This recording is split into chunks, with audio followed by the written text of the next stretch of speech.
We'll meet again some sunny day. Keep smiling through, just like you always do, till the blue skies drive the dark clouds far away. And will you please say hello to the folks that I know? Tell them that I won't be long, and they'll be happy to know that as you saw me go, I was singing this song. We'll meet again, don't know where, don't know when, but I know we'll meet again some sunny day.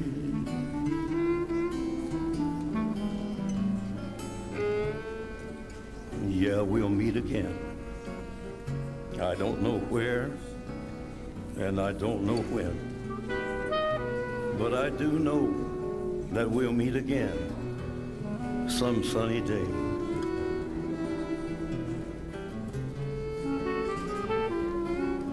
So honey, keep on smiling through, just like you always do, till the blue skies drive the dark clouds far away. And would you please say hello to all the folks that I know, and tell them I won't be long. They'll be happy to know that as you saw me go, I was singing this song. We'll meet again, don't know where, don't know when, but I know we'll meet again some sunny day.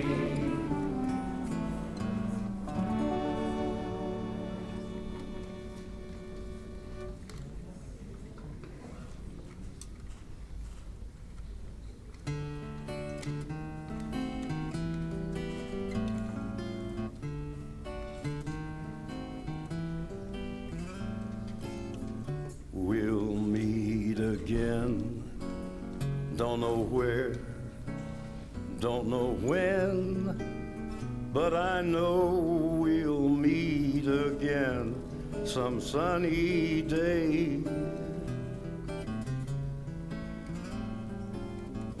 Keep smiling through, just like you always do, till the blue skies drive the dark clouds far away.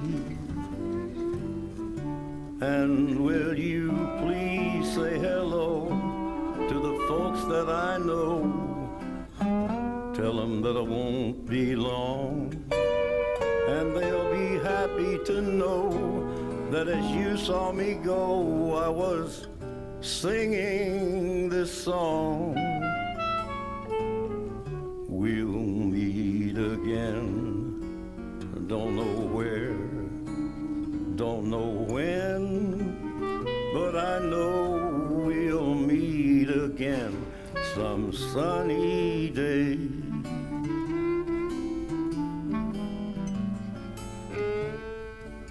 Yeah, we'll meet again.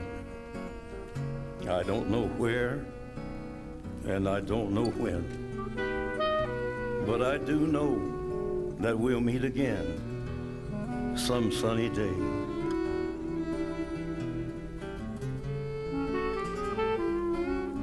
So honey, keep on smiling through, just like you always do, till the blue skies Thank you, everyone. Please take a drive seat. the dark clouds far away. And would you please say hello to all the folks Hello, that everybody. I know? And on behalf of his family, but especially his adored and adoring wife, Donnelly, May I welcome you and thank you so much for attending today's farewell to a lovely, decent bloke, Glenn Donnelly, who so suddenly and unexpectedly passed away at home. And I know that almost all of you will be in such shock. There seemed to be nothing to indicate that this would happen. But perhaps we can take some comfort in the knowledge that Glenn did not suffer. It was almost instant. And I know that he would have hated to have had some long, protracted illness that debilitated him.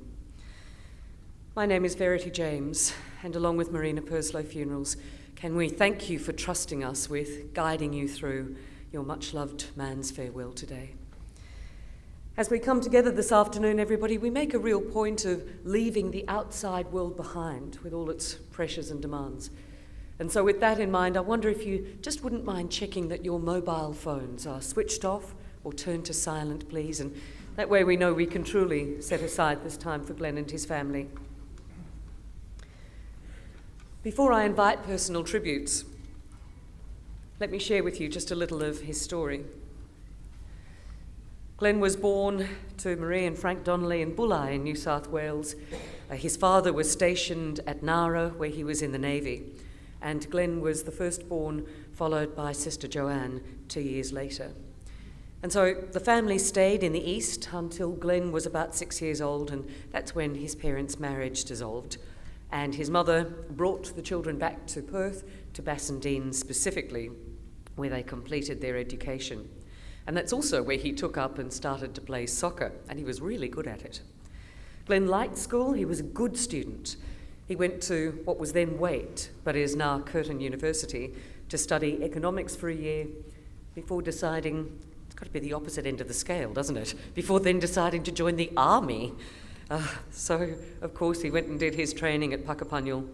Then he was posted to Townsville, where he made some lifelong friends, some of whom are with us today. Glenn was in the 3rd Cavalry, and thank goodness the timing worked out that Glenn just missed out on going to Vietnam.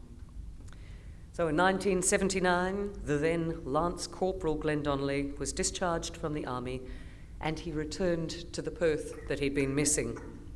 And he began a series of jobs.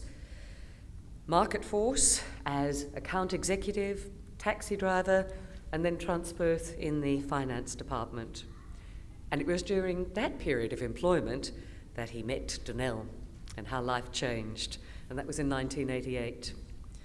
Their best friends, Julian and Dallas, were dating, so Glenn and Donnelly naturally met. The friends broke up, they fell in love, and 6 months later they were engaged. And a year after that, they were married on the 3rd of March 1990 at the Cottesloe Civic Centre and had their reception at Matilda Bay. Very sadly, they were planning to have their silver anniversary just the year after next at Matilda Bay. I did have to ask Donnelly, when I said about taking his name, did you really think about that? I mean, really? Donnelly? Really? And she said she didn't think about it until they were engaged. And then by that stage, she was so well and truly mentally wed to him and his name that it was all too late, so she kept it. Do you know, even before their marriage, Glenn and Donnie spent 3 months in India. His thinking was, if she can survive 3 months in India with me, she can survive anything. They did. Glenn and Donnelly set up home in Carinav. After 10 years, Glenn said he really wanted to go back to an area of character near where he'd grown up. And so in 2001, they moved to Guildford, where they have been so very happy. When they were living in Carinav, and I'm sure that this what inspired him to want to go back to an area which had so many heritage homes too, because he went back to study at Midland campus of TAFE. He was supported by Donnie, and he achieved his horticultural diploma. So he would have had to have driven through that area so often. So from 1993 to 2009, Glenn proudly operated his business with the hysterical name, the Lone Hydrangea. And he had some lovely articles written about him during that time, him and his beautiful work. Of course, there was absolutely no time for him to do anything with his own garden, the whole plumber's pipes theory. But didn't he create some beautiful works for other people? And you know what? I smile to think of this big, burly, ex-army bloke who was so creative, who loved his cooking, he loved Rick Stein, he was a voracious reader of mysteries, he was creative, he was respectful and observant of Donnie's girlfriends. He was the one to say, lovely shade of lipstick, is that new? Or, have you changed your hair? Your skin's looking fabulous. What have you been doing? They kept telling her how wonderful he was. She'd go, yeah, within reason. He was a regular at the Guildford Book Exchange. He'd often take his new prizes to the Woody after work, where he'd have 2 pints, read away, then come home and prepare a fabulous meal for her. On other occasions, he'd frequent J.B. O'Reilly's, one of his very favourite watering holes, which is no surprise that it is going to be the place for his further celebration of life or wake after this service. After letting go his business, and that was due to difficulties not with him, but of course the GFC hit, gardens are the last things that people think about, and of course having to retain young labourers to help him when the mining industry is calling them. He went to work at Annapurna for his mate Matt, who moved over from New South Wales about 5 or 6 years ago and gave him a wonderful opportunity to join him. And he loved it there. And it was so good for him that he didn't feel the stress of running his own business. It's been a great time. And now I'd like to ask his wife Donnelly to come and share her tribute with us now.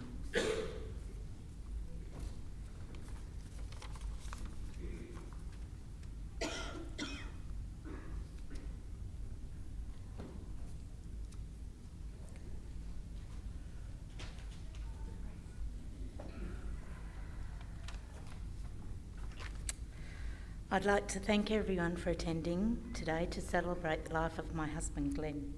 I know that many of you travelled a long distance to be here, and we thank you from the bottom of our hearts. Glennie was a beautiful soul that no one can replace. He was a loving husband, brother, son-in-law, brother-in-law, godfather, friend, and much more. He had a passion for cooking, travel, books, history and nature, and the love of a good pint of cider, and his beloved teams, the Wallabies and the Western Force. He was gentle, kind, generous and funny, with his dry one-liners and his quick wit, and there was never a dull moment. Glennie and I were meant to be together, and I'm so thankful that we met. I'll never forget all the wonderful memories that we have together. I feel like I'm the luckiest girl in the world. Some people search for that kind of love all their lives and never find it. And I'm blessed to have had Glennie by my side for 25 years, filled with so much love and laughter. I'm truly blessed, and I will miss him so.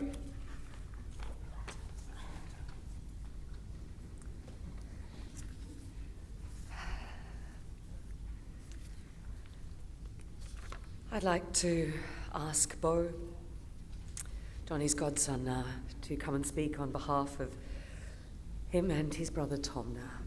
Thank you.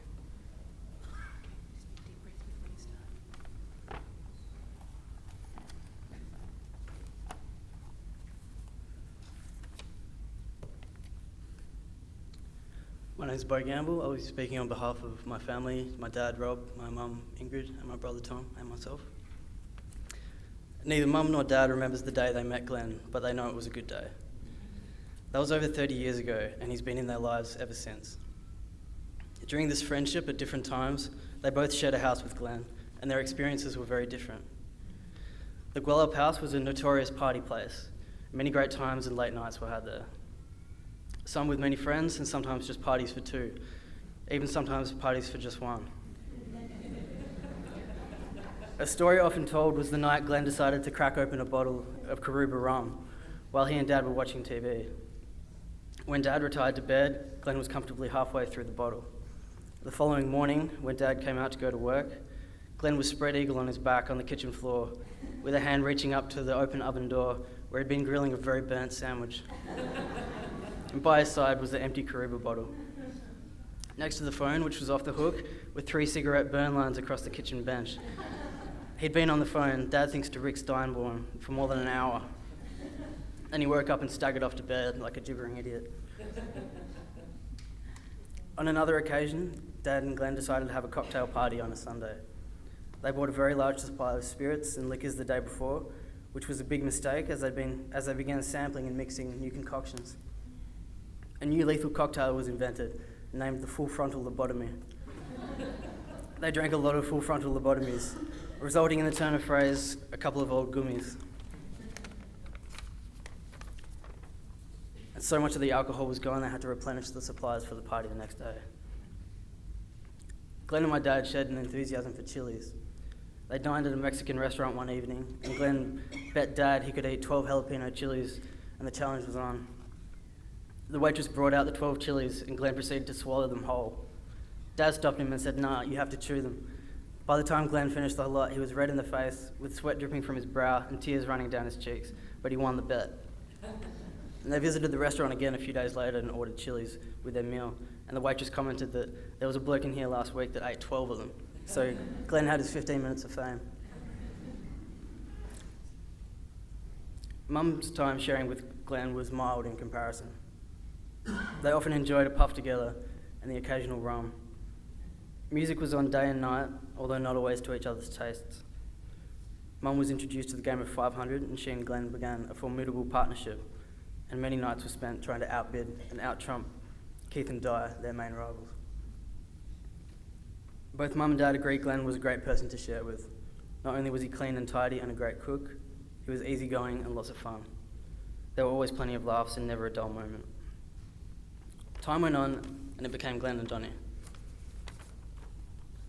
My mum and dad started a family, and Tom and I feel very lucky to have had Glenn and Donnie in our lives from the very beginning. And even one of Tom's earliest memories is being at their wedding. They treasured the role of godparents, and this brought out a new side of Glenn. Glenn and Donnie were a major part of our growing up, and this greatly enriched their friendship with Mum and Dad. Glenn and Donnie have always felt more like family than family friends. We were fortunate to see them often, whether at home or on special occasions, like AFL Grand Final parties or birthday breakfasts at the Burswood.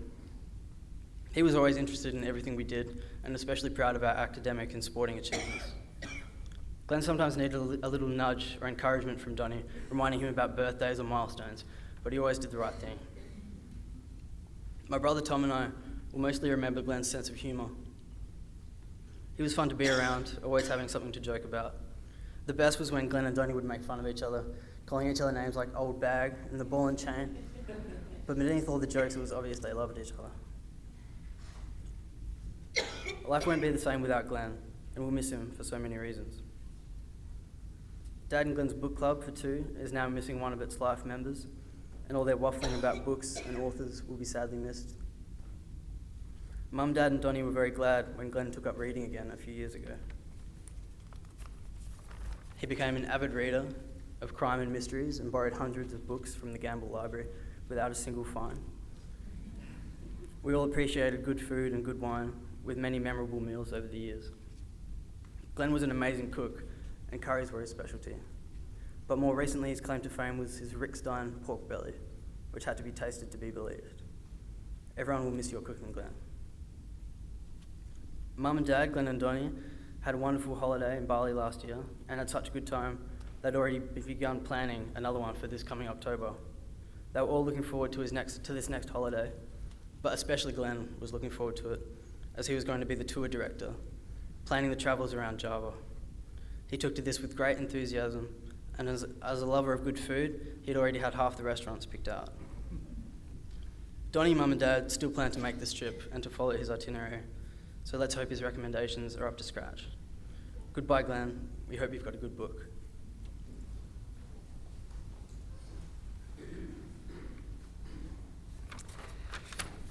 Thank you so much, Bo. I'd like to invite now Rick Steinborn to come forward, supported by Richard Pearce. Two buddies back from Army days. He's known from nearly 30 years now. He'll come to honour and also read a tribute.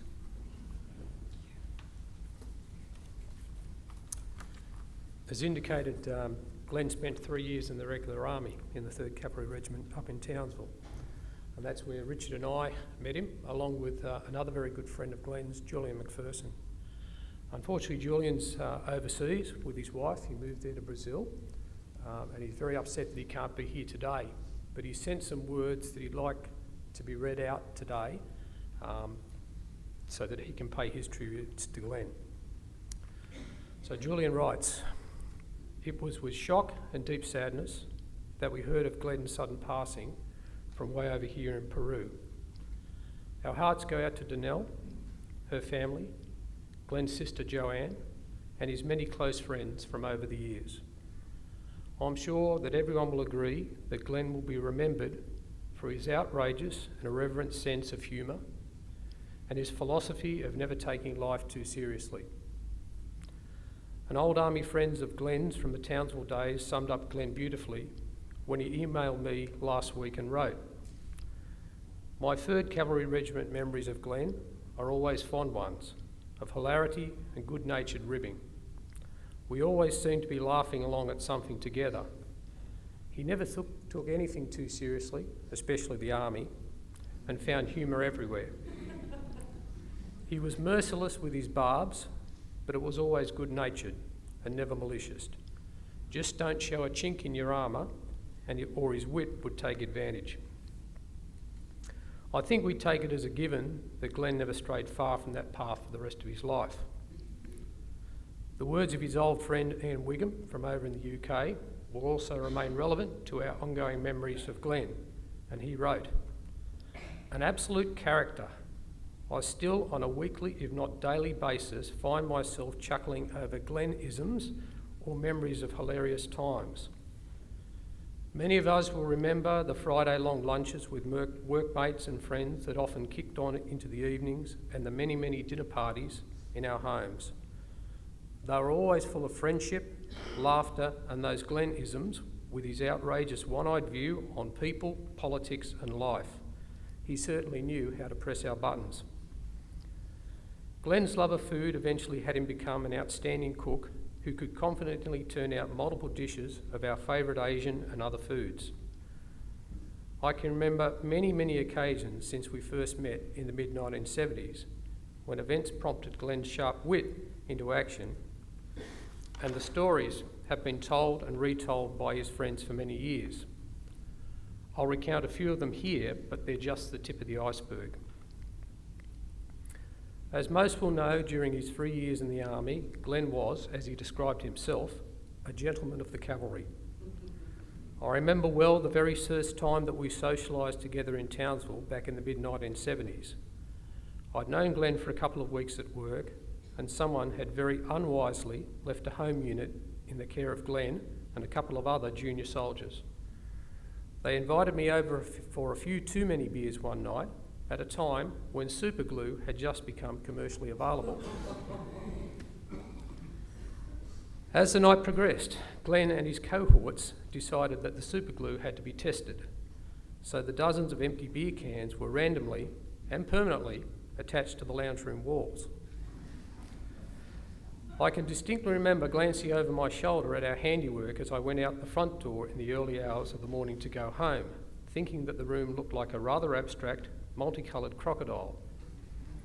Everything that happened the next day is too long to relate here, but early the following morning, a bleary-eyed Glenn and his friends answered a knock at the front door to find a fully frocked priest standing there with a couple of potential tenants waiting to conduct the apparently pre-arranged viewing of the unit.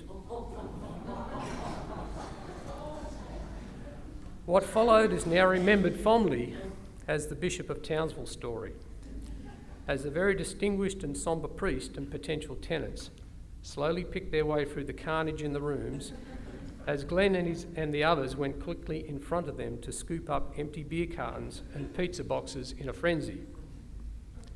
Glenn found out why they called it super glue as sections of paintwork came off as each empty beer can was knocked from the walls. It's a legend, and no doubt the prospective tenants looked elsewhere for more upmarket accommodation. Another story is, back sometime in the 80s, after a few drinks, a carload of us pulled up into a drive-in bottle shop in Osborne Park, and Glenn barked out the first order. "A packet of smacks and a dozen cubbies, mate." Completely unfazed and to the utter amazement of the rest of us, the driveway attendant returned to the car with a pack of Winfields and a dozen stubbies of Swan Draft, Glenn's preferred smokes and beer at the time. We still don't know how he did it, and I'm certain Glenn never figured it out either. On yet another occasion in the mid-80s, I was foolishly thinking of buying a yacht. In his usual blunt manner, Glenn told me I was an idiot. But he came along for the ride to a marine broker's office somewhere in Fremantle. We entered, took our seats, and shortly after, a bloke came out and asked, "Can I help you?" As quick as a flash, and before I could utter a single syllable, Glenn struck. "No thanks, mate. I've got enough excitement in my life. I drive a VE Valiant." I can still see the look of utter confusion which came over the bloke's face, and thanks to Glenn's intervention, I never did buy that yacht. Instead, I got a home loan and bought my first home. And then there was the night of the disappearing dog. At that time, we were well into a Friday night's drinking at JB's when Glenn took a call from his old mate, Dave Nelson. Dave had the bizarre request that we go as quickly as possible to his home in the northern suburbs and bury the family dog. The dog's in the backyard and the shovel's in the shed. We were playing and it broke its neck. I have to go to the airport to pick up my wife and daughter, and the dog, and you blokes, have to disappear before we get home. Talk about generosity of spirit. I've forgotten who drove, but I'll never forget the hilarity of it all, especially our discussion on the feasibility of dispensing with the hurried burial and simply dumping a large deceased Dalmatian in the skip at the back of JB's, and the reaction to its certain discovery. Surprisingly, under the circumstances, we took the wiser path, got the job done decently, and were back at JB's within the hour. Finally, but sadly, Magda and I will always regret not being able to make it to Perth to share the day with you, Donnelly, your family and Joanne, and the many mutual friends of Glenn that are here with you today. You are in our thoughts and we send our love and support. Rest in peace, Glenn. You will never be forgotten by any of us, and may your Glennisms live on. Julian and Magda, Maceo, Brazil.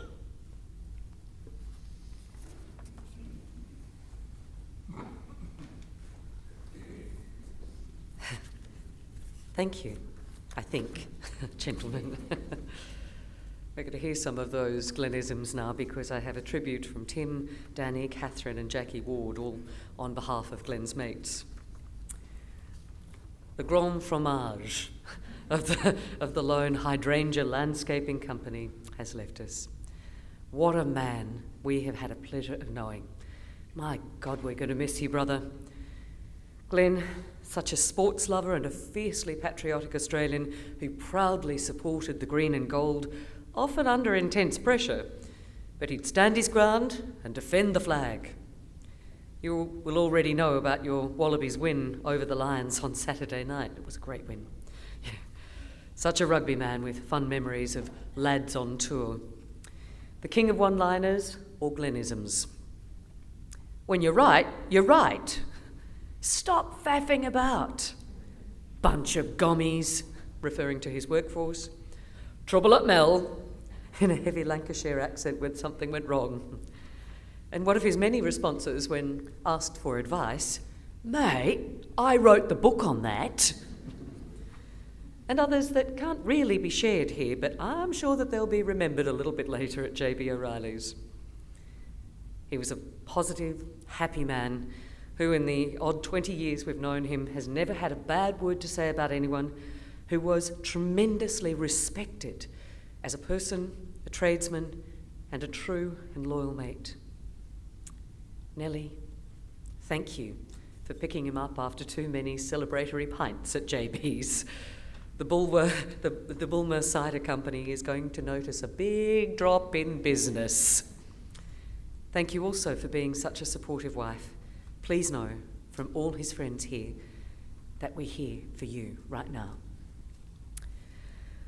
One of the many hard things right now about Glennie is how to try and tell you how much of an impact he made on people's lives right around the world. Today, people in Chile, France, New Zealand, Europe, England, including a candle lit in his honour in Westminster Cathedral, all thinking how lucky we are to have been touched by you in our lives. Christmas Day will never be the same at the Ward's house, but your memory and your spirit will always live on at our table. And now Tim will have to drink the sparkling burgundy all on his own. We certainly hope that the GSM is up to the required standard where you are. Thanks from all your friends for being you and for what you've given us. You will never be forgotten. So, Glennie, onward we must go. It's not goodbye, old friend. It's probably more like, see you later, mate.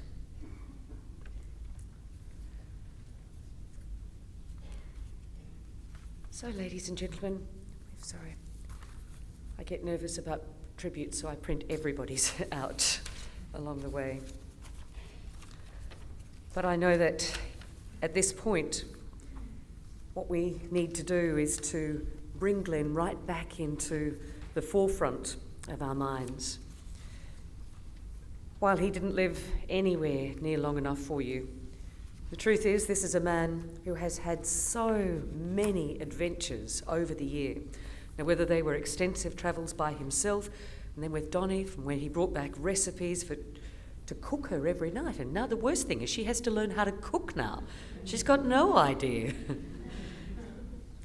But it is wonderful, isn't it, that not knowing what was going to happen, that he did take on adventures wherever he could, that he took on all of those new experiences, that he spent so much wonderful time with his great mates.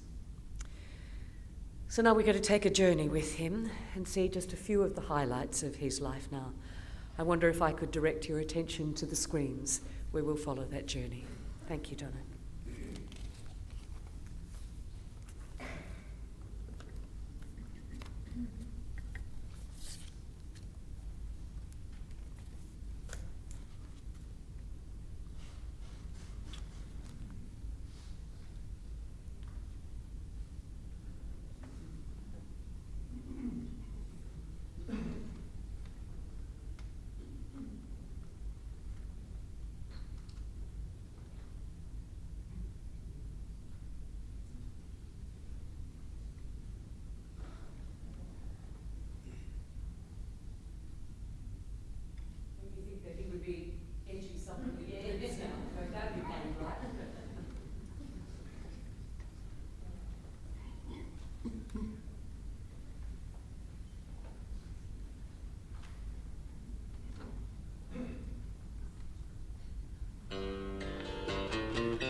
You pay for that,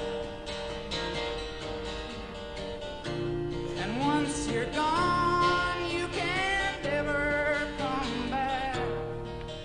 When you're out of the blue and into the black,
what he had.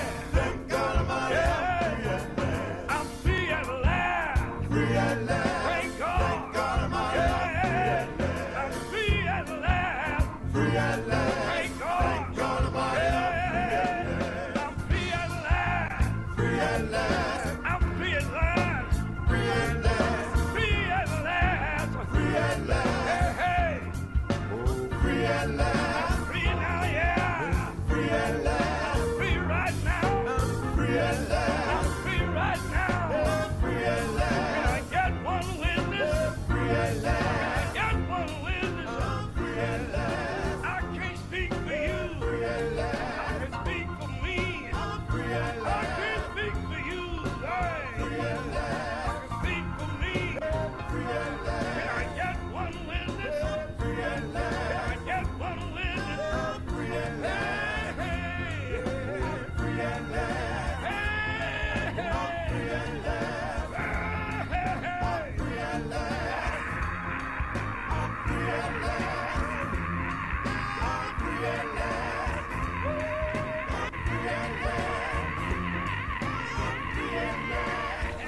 Hey, Free at last. thank God Almighty. Free at last.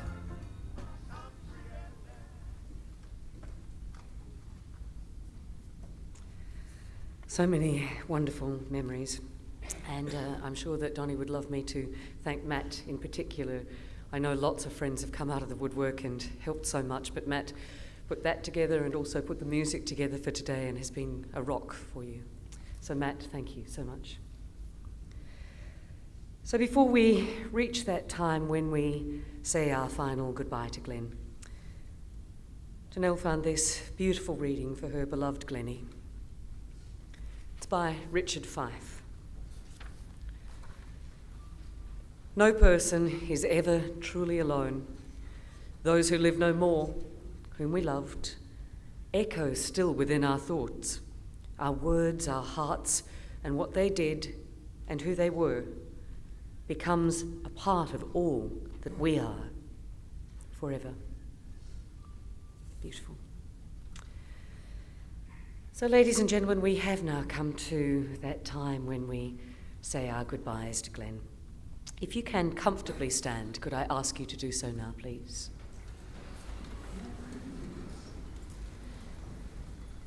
And as per Glenn and Donnie's wishes, Glenn's casket will remain here with us in the chapel until after you have all left. That was one thing, strangely enough, they agreed on ages and ages ago. But we say the words of committal as a public honour and farewell for him.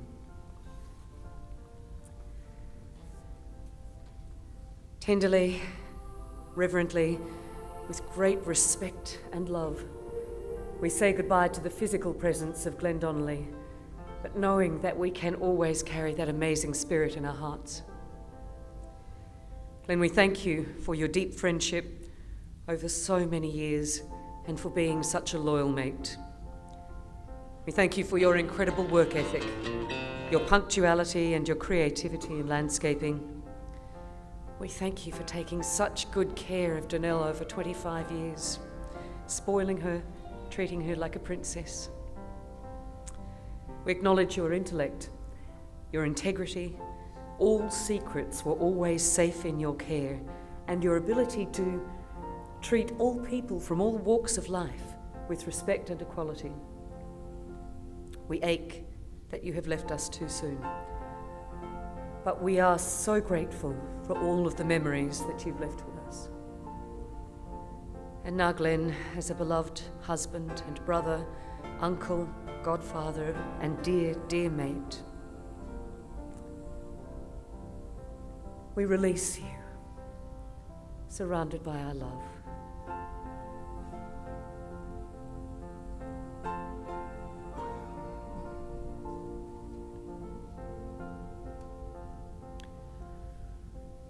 Rest in peace now, Glenn. Rest in peace.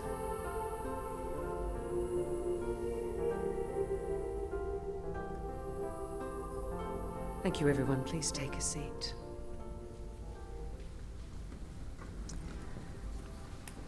Shortly, I'm going to invite you forward to pay your respects in a way that will feel right to you, and that may involve, as you leave the chapel, placing hands on his casket. Some people find that very comforting as their way of saying goodbye. We also have rosemary. Rosemary is the ancient symbol of remembrance, and you might like to place that with him. And if you do place rosemary with him, you might like to just rub a piece in your hand first, because from this day forward, every time you smell that rosemary, you'll get a picture of your mate, Glenn, right back in the front of your mind. If I could ask you to allow his immediate family first to pay their respects, please, then you're welcome to come forward. As you no doubt know, Donnie was in Bali with Ingrid and her mum when Glenn so unexpectedly passed away. But they had a pact, of course, that they rang each other at 6 o'clock every night to check in and share the day's experiences. And I mentioned this because his last words were to her, "I love you, I miss you, and I can't wait to see you." And that's such a treasure for her to hold forever. And it makes me want to remind us all, as they both had instilled by Donnie's mum, don't go to bed angry, don't finish a call angry, make your peace, say what you need to say, then make up. And I think that that's something that we should all take with us today. Now is the time to say the things that you've been holding on to. Now's the time to put your dreams in place, because that's one thing about Glenn. You could never say he held back with his dreams or his plans for travel or his plans for party. Was there a picture up there that didn't have a beer in it? I don't think so. So many wonderful memories for you to take away. Treasure them, and share them with Donnelly especially. So ladies and gentlemen, you're very welcome to join his family in a moment in the condolence lounge, which is through these doors on my right, and then especially at J.B. O'Reilly's for a further celebration of his life. Please help Bulwer cider one more time, please. And on behalf of his lovely family, thanks for coming to honour him in this way. We hope you go very gently and safely on the next stage of your own journey. And we have yet another beautiful piece of music chosen by Matt to see us out today. Throw Your Arms Around Me by Hunters and Collectors.